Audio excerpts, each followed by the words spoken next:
Damos gracias a Dios por la palabra, por su palabra. Estamos estudiando estos 5 libros del Pentateuco. Ya estamos casi, vamos a tocar todavía la próxima semana este libro de Deuteronomio. ¿Por qué nada más la próxima semana? Porque la siguiente, o sea, de hoy en 15, ya estamos prácticamente iniciando Semana Santa, ¿verdad? Estamos iniciando Semana Mayor. Entonces, por eso es que vamos a estudiar esto. Titulamos a nuestra meditación de hoy, Reyes, Siervos de Dios.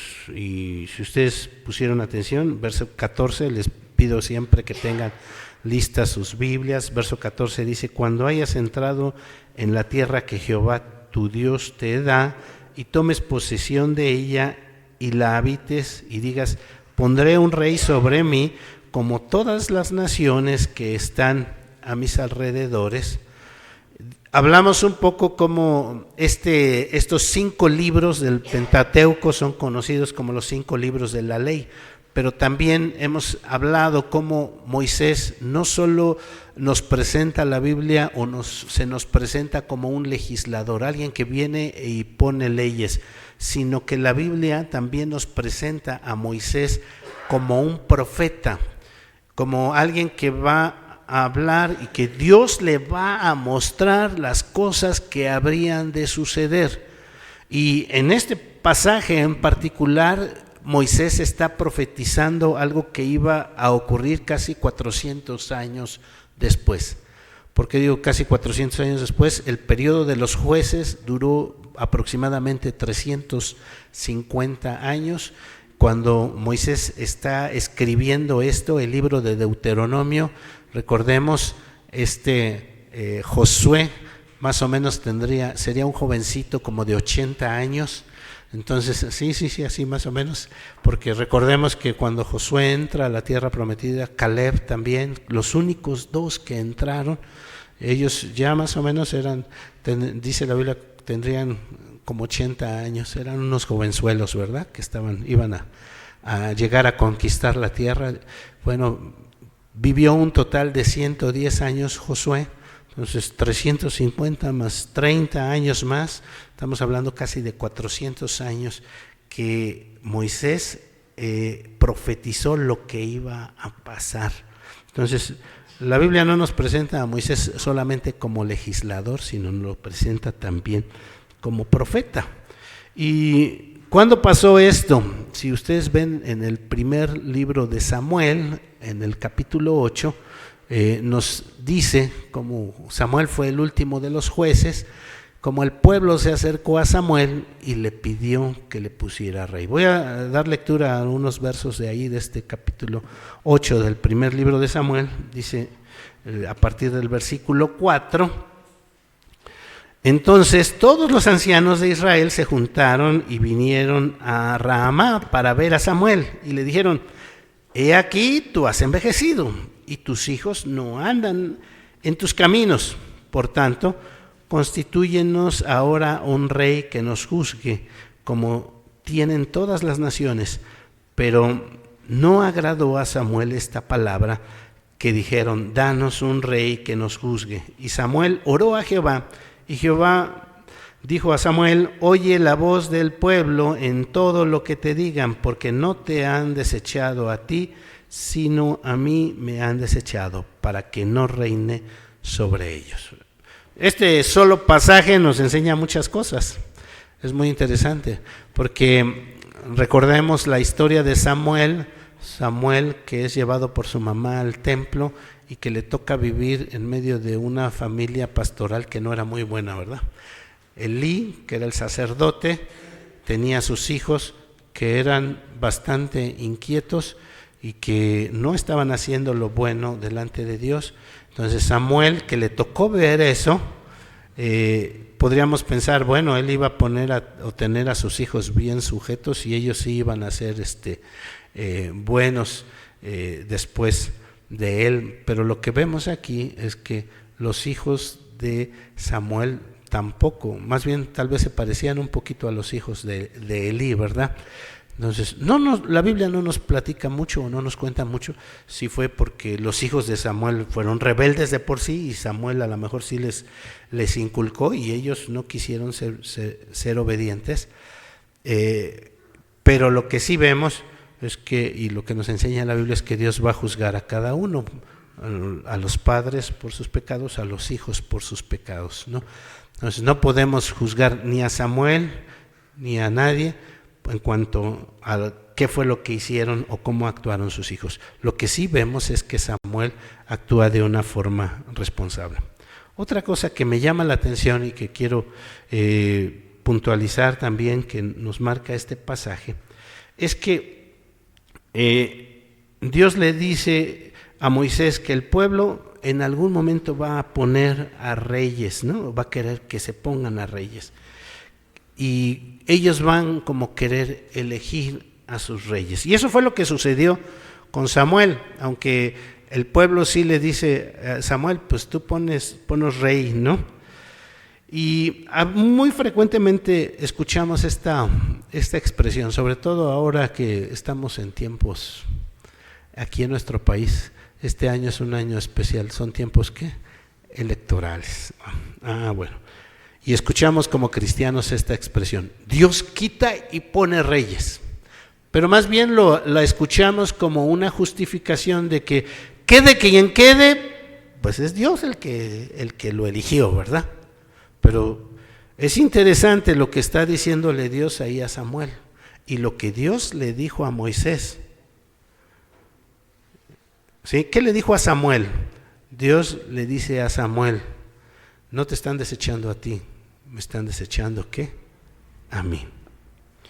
Y fíjense, quiero leer ahora en Oseas y les voy a pedir que pongan mucha atención en esto porque Oseas, un profeta más o menos del tiempo de Isaías, este profeta le reclama al pueblo, Oseas capítulo 8, versículos 2 y 4. Dice, a mí clamará Israel, Dios mío, te hemos conocido. Israel desechó el bien, enemigo lo perseguirá. Fíjense este versículo 4 de Oseas. Ellos establecieron reyes, pero no escogidos por mí. Constituyeron príncipes, mas yo no lo supe. Su plata y de su oro hicieron ídolos para sí, para ser ellos mismos destruidos. ¿Qué quiere decir eso? Lo que comentaba hace un momento. A veces como cristianos nos justificamos y decimos, Dios quita y pone reyes. Al final Dios es el que gobierna, sí, y eso lo sabemos. Como cristianos sabemos que Dios es soberano y Él gobierna y hace. Pero lo que Dios está diciendo aquí con Oseas es que nosotros somos responsables también sobre qué reyes gobiernan sobre nosotros. No sé si es claro esta parte. ¿Lo repito? Nosotros también tenemos responsabilidad. El pueblo de Israel había puesto reyes que Dios no los había aprobado, podríamos decir. Si hoy pensamos en nuestros días, difícilmente algunos de los que tenemos como candidatos serían aprobados, ¿verdad? Serían aprobados. Bueno, vamos a regresar a nuestro pasaje. Estamos en el libro de Deuteronomio, capítulo 17, y dijimos que titulamos a nuestra meditación Reyes, siervos de Dios. Y algo que quisiera que viéramos ahí en este pasaje en el cual dimos lectura, es algunas cosas que debería de hacer el rey y algunas cosas que no deberían de hacer aquellos que iban a ser constituidos reyes. Y me gustaría llamar su atención a esto porque creo que hoy día eso es algo muy, muy importante. Repito, algunas cosas que deberían de hacer y algunas cosas que no deberían de hacer. La primera cosa que no deberían de hacer es enriquecerse nada más por ser reyes, ¿no? Versículo 16, la primera frase dice ¿cómo? pero él no aumentará para sí caballos. Así nada más, esa primera frase del versículo. Aunque ahí el hecho de decir aumentar para sí caballos tiene que ver porque el caballo era visto como no solo un medio de transporte, sino como un arma, ¿no? El ejército y los que gobernaban y eso tenían a los caballos. No va a aumentar para sí caballos. Ahora, la última frase del versículo 17, ¿qué dice? La última frase del versículo 17, no va a aumentar para sí también, ¿qué? Ni plata, ni oro, ni amontonará para sí en abundancia. El rey no tenía por qué enriquecerse simplemente por el hecho de ser rey. Hoy a esto se le llama principalmente enriquecimiento ilícito, o ¿cómo le llaman? Sí. ¿Y por qué Dios le pide eso a los reyes? Porque sabe lo fácil que es para el hombre desviar su corazón y desviar sus prioridades.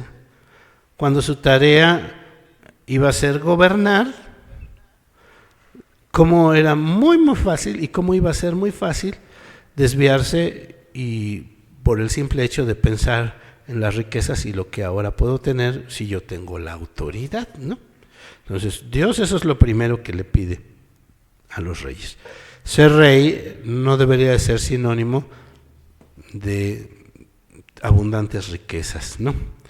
Y entonces, Dios está advirtiendo, no tienen por qué tener tantas riquezas. ¿Cumplieron los reyes con eso? No. Los reyes de Israel, y estamos hablando ahorita de los reyes. La segunda cosa que Dios le dice al rey que no debe de hacer, no tiene que hacer al pueblo volver atrás. Ahí en ese versículo 16, la segunda frase del versículo 16, ahí que después de que no iba a aumentar caballos, dice, ni hará volver al pueblo a Egipto con el fin de aumentar caballos, porque Jehová os ha dicho, no volváis nunca por este camino. No hay que volver atrás. Volver atrás, tenemos que decir, es no confiar en Dios, en lo que ha hecho en nuestras vidas. O sea, volver atrás es decir, Señor, yo no confío en lo que tú has estado obrando. Y lo que dice la Escritura sobre los que vuelven atrás, que hoy día tendríamos que hablarlo en muchos aspectos, podríamos hablar de los apóstatas y de las personas que comenzaron y dijeron o expresaron que creen, pero después se vuelven atrás. La Escritura dice, salieron de nosotros, pero no eran de nosotros, porque si hubieran sido de nosotros, habrían permanecido con nosotros, pero salieron para que se manifestase que no todos son de nosotros. Pero vosotros tenéis la unción del Santo y conocéis todas las cosas. No se ha escrito como si ignorases la verdad, sino porque la conocéis y porque ninguna mentira procede de la verdad. Qué duro es esta parte, ¿verdad? Qué difícil. Y qué difícil aún más cuando el rey no solo él vuelve atrás, sino él hace que los demás también se vuelvan atrás. Porque el rey tiene una posición de autoridad, tiene una posición de gobierno, y entonces lo que él determine para sí mismo va a afectar también a otros. ¿Y qué representa volver atrás? Lo que representa para una persona volver atrás es comenzar a mirar atrás y decir, allá está mejor. Puede que aquí haya pruebas y entonces piensa, pues allá puede estar mejor. Tiene que ver con todo lo que representan nuestras prioridades. Entonces el que vuelve atrás considera que es mejor lo que estaba pasando anteriormente. Y ya no hablo solamente, por ejemplo, al mencionar el ejemplo que nos está poniendo el pasaje de volver a Egipto, podríamos pensar, volver a la idolatría que había en Egipto, sino a todas las prácticas, podríamos pensar. Me llama la atención esta parte que dice, volver atrás para aumentar caballos. ¿Se acuerdan cuando estudiamos el libro de Ezequiel?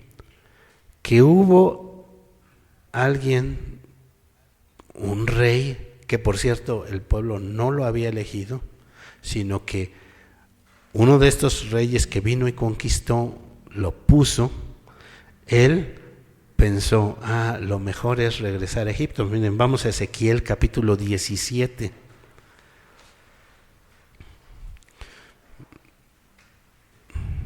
Y algo que hizo este rey, que ni siquiera, repito, el pueblo lo puso, sino los babilonios lo pusieron como para que estuviera gobernando ahí. Él era, podríamos decir, sangre real, ¿verdad?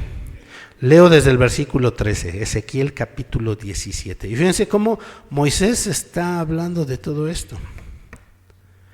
Tomó también a uno de la descendencia real e hizo pacto con él, y le hizo prestar juramento, y se llevó consigo a los poderosos de la tierra, para que el reino fuese abatido y no se levantase, a fin de que, guardando el pacto, permaneciese en pie.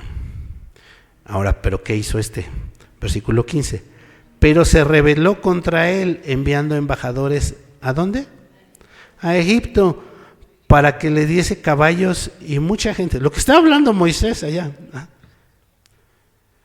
¿Será prosperado? ¿Escapará el que estas cosas hizo? ¿El que rompió el pacto? ¿Podrá escapar? Vivo yo, dice Jehová, que morirá en medio de Babilonia, en el lugar donde habita el rey que le hizo reinar, cuyo juramento menospreció y cuyo pacto echó, con él rompió. Si se fijan lo que está hablando Moisés tanto su tiempo, y dice, el que haga volver atrás. Dicen que volver atrás ni para tomar impulso, ¿no? Volver atrás ni para tomar impulso. Como cristianos, volver atrás representa negar completamente nuestra fe, apostatar de la fe, renunciar a la fe. Y fíjense lo que Dios le está pidiendo a los reyes, no tiene que ni siquiera pasarte por la mente regresar a Egipto, porque eso representa que niegas todo lo que Dios ha hecho por ti. Representa. Hoy día para nosotros, ¿qué representaría eso? Volver atrás. Y cada uno tenemos nuestro atrás, ¿verdad? Nuestro pasado, lo que hemos hecho, lo que antes nos llamaba la atención, lo que antes fue nuestro estilo de vida y nuestra forma de ser. ¿Qué representa hoy para nosotros? Bueno, la tercera cosa que Dios le pide a los reyes, regresando a Deuteronomio, donde estamos, Deuteronomio 17. ¿Qué le dice a los reyes que no deben de hacer? Bueno, que no deben de pecar. Bueno, a lo mejor eso podríamos decirlo. No hacer las cosas conforme a la voluntad de Dios. Una pregunta que se hace continuamente en cuanto a los reyes, y bueno, en cuanto a varios personajes de la Biblia, ¿no? ¿Por qué Dios permitió a estos reyes y a varios personajes de la Biblia tener muchas mujeres? Específicamente a David y a Salomón, ¿no?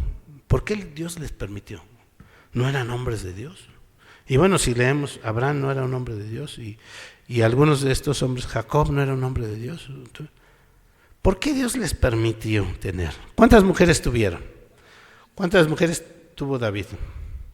Por lo menos se habla de 10 esposas, 10 concubinas, 20 mujeres. Pero Salomón él sí rebasó, ¿verdad? ¿Cuántas mujeres tuvo Salomón? Dice el texto que 700 esposas y 300 concubinas.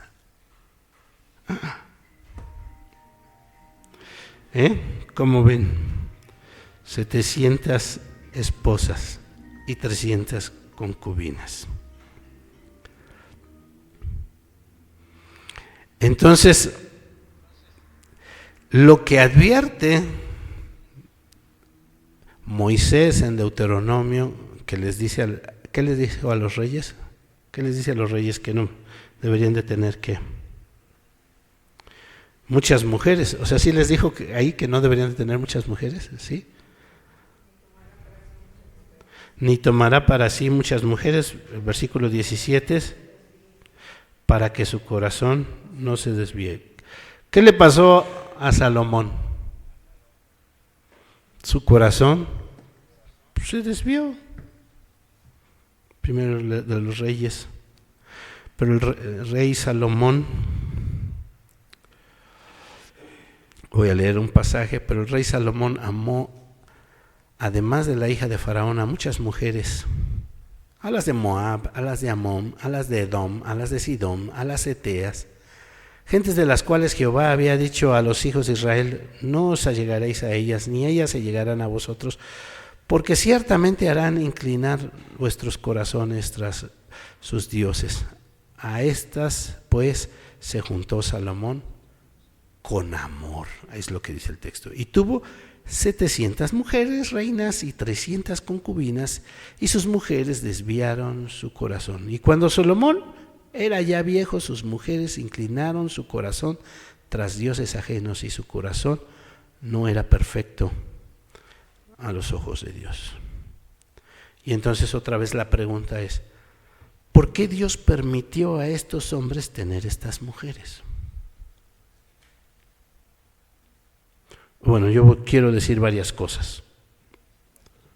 La primera cosa que quiero decir: la Biblia nos enseña, o una de las principales enseñanzas de la Biblia es que todos, absolutamente todos los hombres fallamos. Todos los hombres hemos hecho lo malo delante de Dios. No hay justo ni aun ni aun uno. Abraham, Isaac, Jacob, Moisés, del que estamos hablando ahorita, David, Salomón, todos fallaron.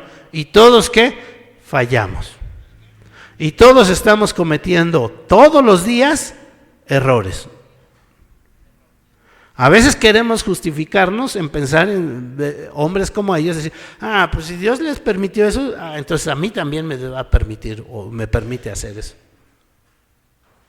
No, eso no es lo que nos está enseñando la Biblia. Lo que nos está enseñando la Biblia es que ellos fallaron, que Dios les había dicho que no lo hicieran y lo hicieron. Y lo que Dios les había dicho que iba a ser la consecuencia, fue la consecuencia. Y nosotros a veces pensamos que las cosas no van a tener consecuencias, que como cristianos decimos: yo soy hijo de Dios y pues como Dios me ama tanto, no me va a pasar nada. No, sí va a tener consecuencias. Para ti y para más gente. En realidad, el pecado de Salomón fue de consecuencias desastrosas para el pueblo de Dios. Se dividió el reino. A partir de Salomón, su hijo Roboam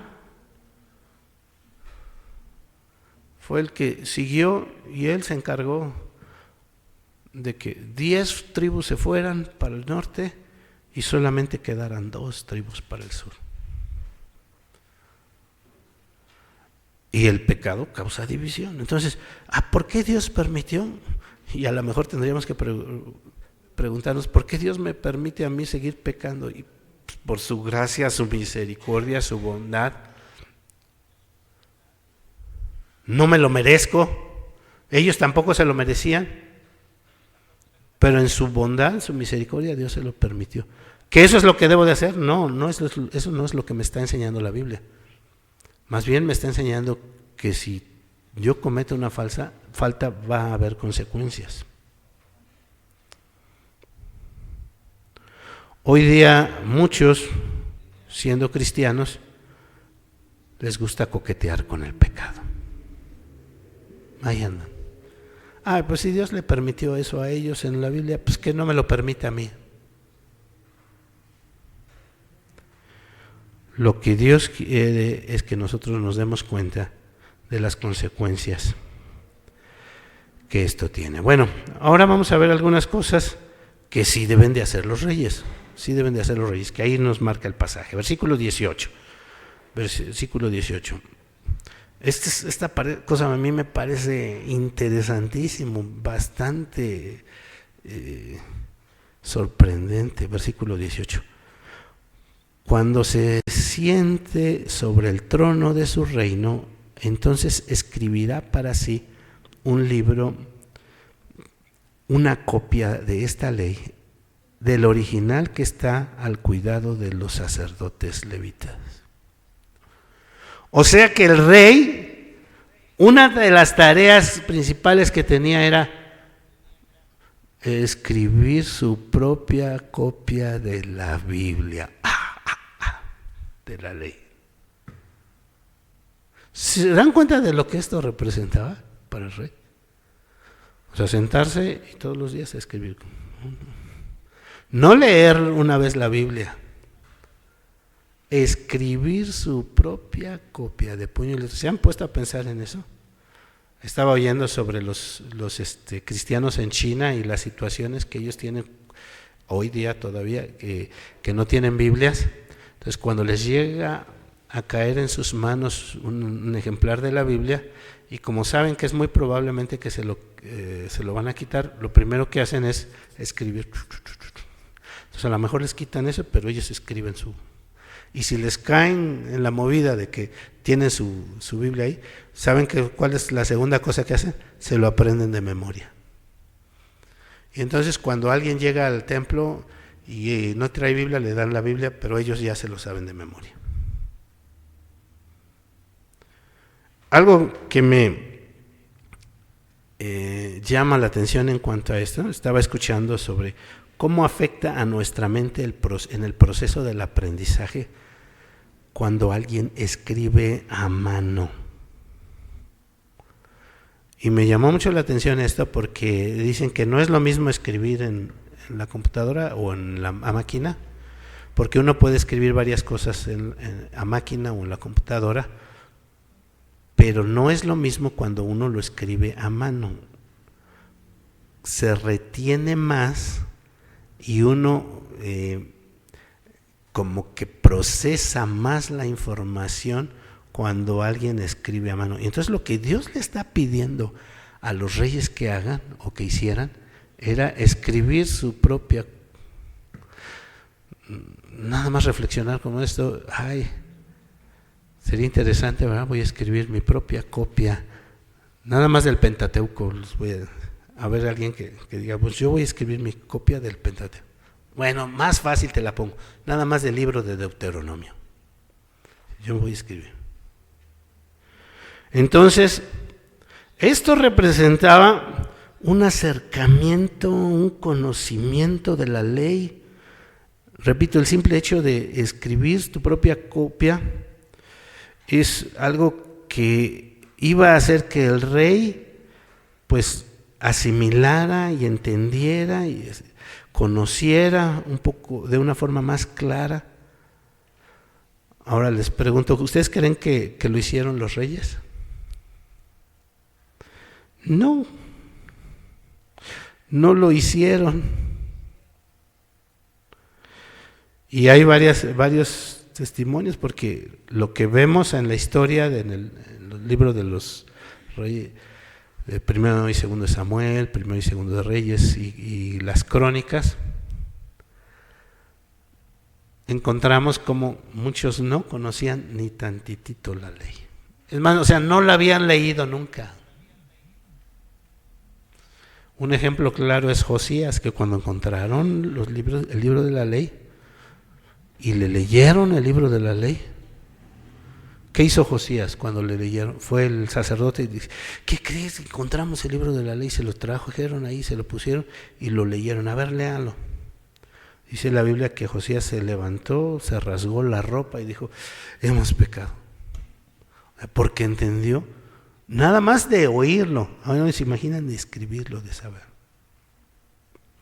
Entonces, además, otra cosa, al hacer esto, de escribirlo, no era nada más que se hiciera su copia, ya cumplí mi tarea, ya me escribí mi copia y todo, sino lo que dice el texto, versículo 19, estamos en Deuteronomio 17, verso 19, y lo tendrá consigo, o sea, ya se escribió su copia y que lo tendrá consigo y lo leerá todos los días de su vida, para que aprenda a temer a Jehová su Dios, para guardar todas las palabras de esta ley y estos estatutos, para ponerlos por obra.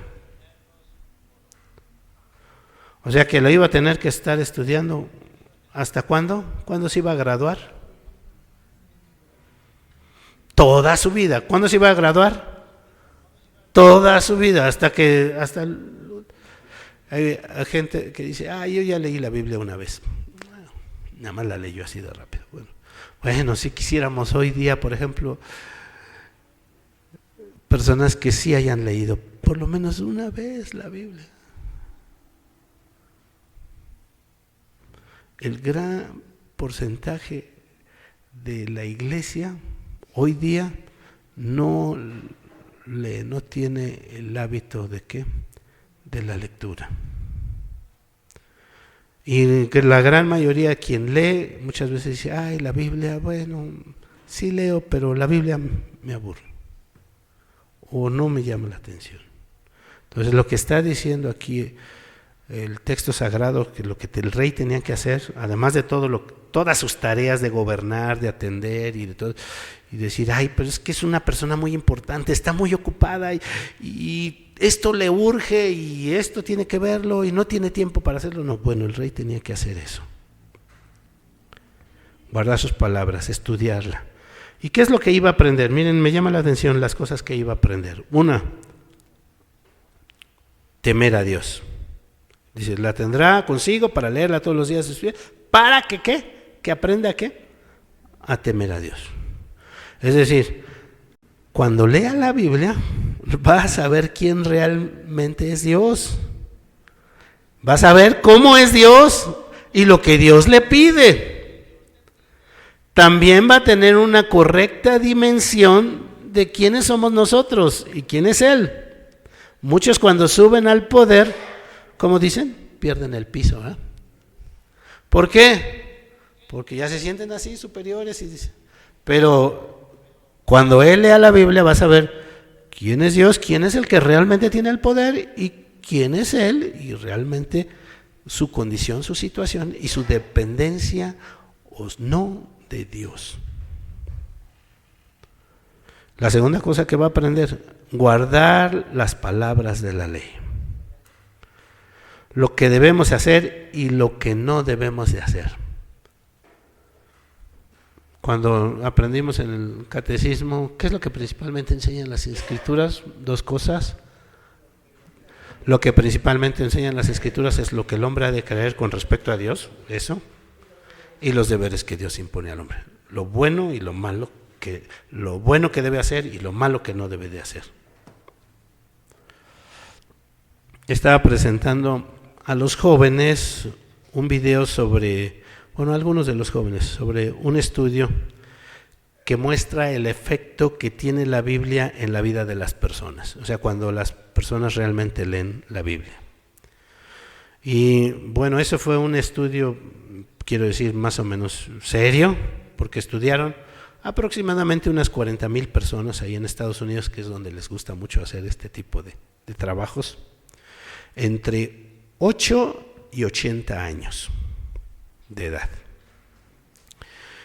Y es interesante porque los que hicieron este estudio dicen que ellos no estaban buscando esto, ellos estaban tratando de saber cómo es que interactuamos con la Biblia, pero al hacer este estudio descubrieron esto, ¿no? Cómo cuando las personas leen la Biblia una vez a la semana, prácticamente no hay efecto en su vida, o sea, apenas una cosita. O sea, cuando las personas, y podríamos pensar a lo mejor que vienen al culto, nada más leen la Biblia y todo, pero no vuelven a tocar la Biblia en toda la semana. Cuando las personas solamente la leen una vez a la semana, prácticamente no hay un efecto. Cuando las personas la leen 2 o 3 veces a la semana, apenas en la gráfica se ve así una pequeña efecto, dicen como un pequeño latido del corazón. Pero lo que les sorprendió es que cuando las personas leen la Biblia 4 o más días a la semana, repito, cuando las personas leen la Biblia 4 o más días a la semana, la gráfica se va así. O sea, sí comienza a haber efectos notables en la vida de las personas.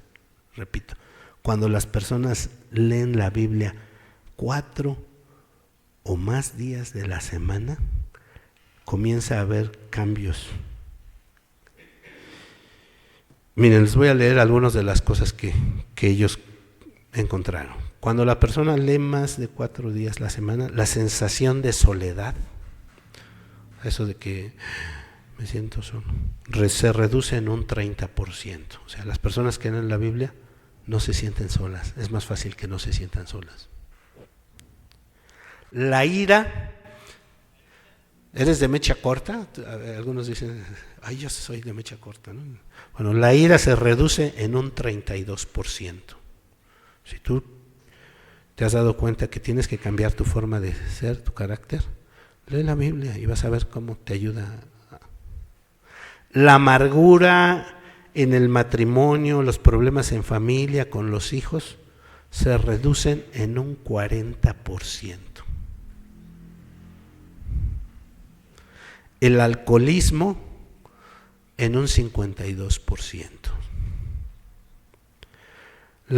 Que las personas se sientan así como que no avanzo, no le veo propósito, pues estoy cayendo como que en un bache espiritual. ¿Sí han escuchado personas que dicen eso de repente? Bueno, cuando las personas leen la Biblia, eso se reduce hasta un 60%. Contacto con la pornografía, un 61% se reduce. Y además trae algunos efectos positivos. Cuando alguien lee la Biblia 4 o más días a la semana, es alguien que comparte más el Evangelio, hasta un 200% más. O sea, ¿por qué? Porque tiene confianza en lo que lee y sabe lo que ha conocido, y entonces quiere compartir lo que tiene. Confiar y discipular también aumenta. Cuando alguien lee la Biblia, quiere enseñarle a alguien, mira, esto es lo que dice la palabra de Dios. Ahí es donde podemos entender que la palabra de Dios es viva y eficaz y más cortante que toda espada.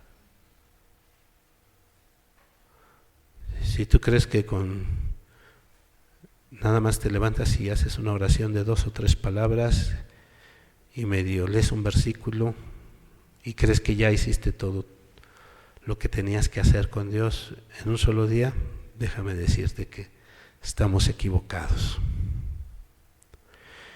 Y entonces, algo que quiero llamar la atención, esas eran las responsabilidades que tenían que seguir los reyes, ¿verdad? Moisés le está diciendo al pueblo, cuando ustedes pongan un rey, esto va a ser. Y bueno, ¿eso qué tiene que ver ahora con nosotros en el siglo XXI? Iglesia Betania de la colonia Escuadrón 201, y ustedes van a decir, bueno, ¿eso qué tiene que ver con nosotros? Yo ni siquiera sé gobernar bien mi casa, bueno, ni siquiera, ¿qué tiene que ver conmigo? Entonces quisiera leer algunos pasajes nada más para que veamos ahora en el Nuevo Testamento algunas cosas, y ustedes ahorita me van a ayudar a decir si tiene que ver con nosotros. Primer pasaje, Apocalipsis 1:5. Apocalipsis 1:5.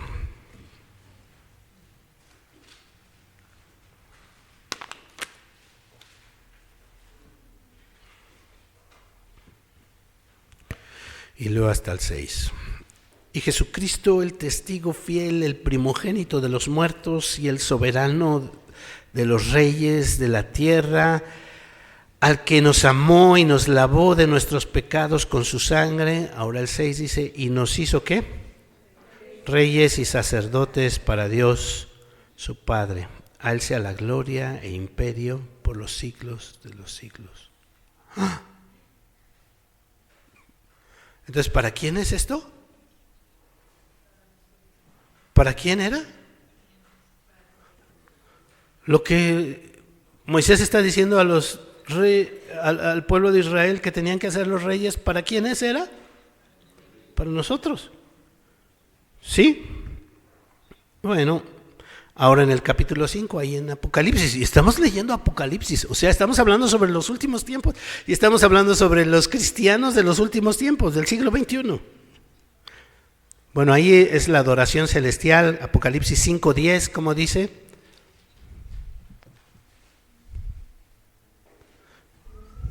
Y nos has hecho, ¿qué?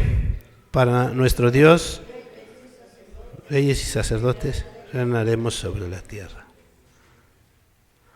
Entonces, ¿eso sí era para nosotros o no? Sí. Un pasaje más. Este sí, yo creo que se lo saben de memoria. Primera de Pedro 2:9.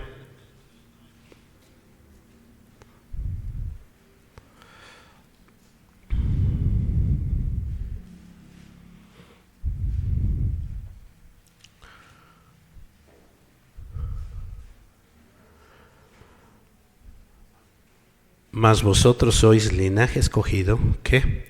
Real sacerdocio, nación santa, pueblo adquirido por Dios, para que anunciéis las virtudes de aquel que nos llamó de las tinieblas a su luz admirable. A vosotros que en otro tiempo no erais pueblo, pero que ahora sois pueblo, Dios, que en otro tiempo no habías alcanzado misericordia, pero que ahora habéis alcanzado misericordia. ¿Para quién es esto?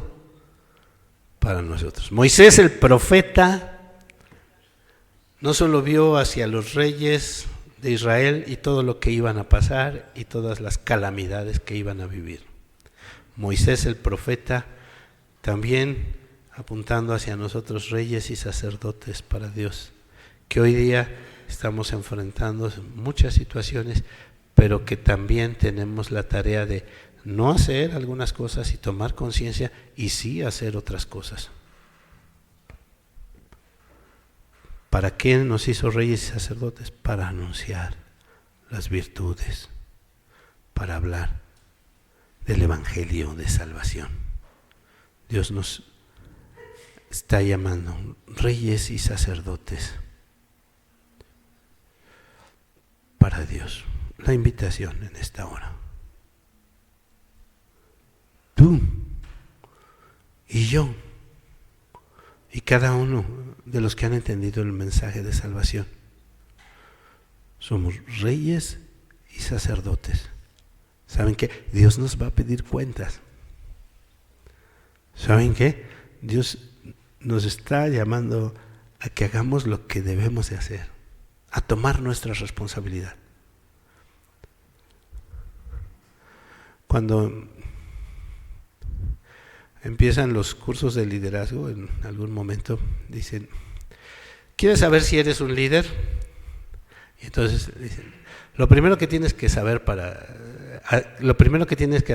saber si eres un líder es voltear atrás y ver si alguien te sigue o no.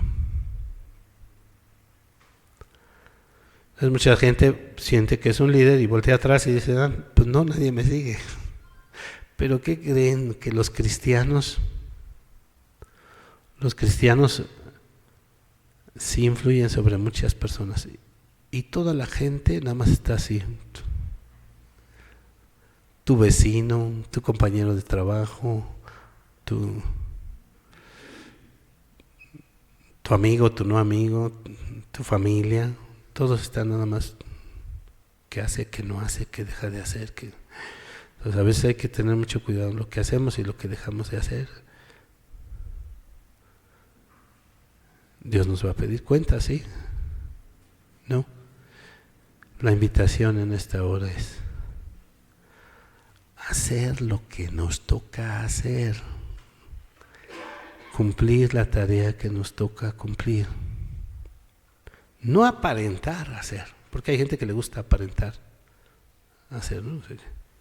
Cuando pasa el jefe, ay, sí, está trabajando, ni está haciendo nada, nada más está.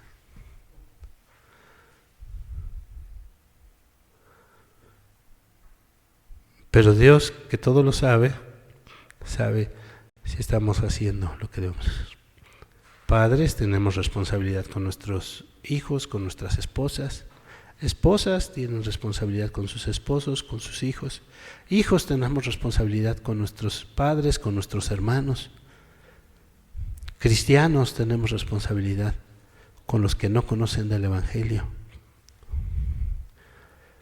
Y cada uno haciendo lo que Dios nos pide que hagamos. Como iglesia, Dios nos pide que anunciemos las buenas nuevas de salvación. La invitación entonces es hacer lo que nos corresponde hacer. Vamos a orar. Señor, tú conoces nuestros corazones, tú conoces nuestra vida, nuestro ser, y sabes lo que hacemos y lo que dejamos de hacer. Perdónanos, Señor, si te hemos faltado. Seguramente lo hemos hecho. Perdónanos. Danos tu gracia, tu bondad, tu misericordia para hacer lo que debemos, hablar lo que debemos, no hablar lo que no debemos. Danos, Señor, tu bondad.